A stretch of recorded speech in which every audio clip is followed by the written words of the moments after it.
আলাইকুম, সবাই কেমন আছেন?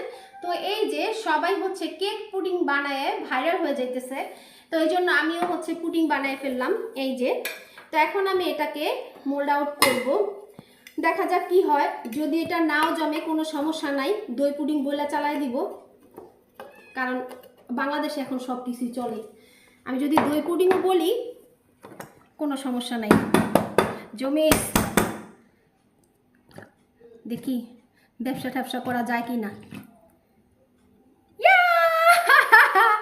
মাশাআল্লাহ, অনেক সুন্দর হয়েছে, দেখছো?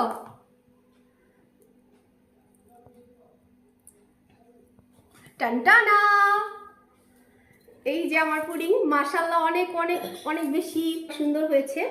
আর যদি না জমতো তাহলে আবার দই পুডিং বলে চালাই দিতাম। যাই হোক, এখন আপনারা সবাই কমেন্ট করে জানান যে আমি কি ব্যবসা শুরু করব, মানে হচ্ছে আগারগাঁও যাব নাকি শাহবাগ যাব। সব তো এখন বুকিং আমার জন্য, তো তারপরে গেলে আবার সবাই আমার হুমড়ি খায় পড়বো, ঝগড়া করবো, দরকার নাই। আমি যেখানে আছি সেখানেই শুরু করব। তো এই যে পুডিং। তো ভালো থাকবেন সবাই, আল্লাহ হাফেজ, লাইক কমেন্ট শেয়ার।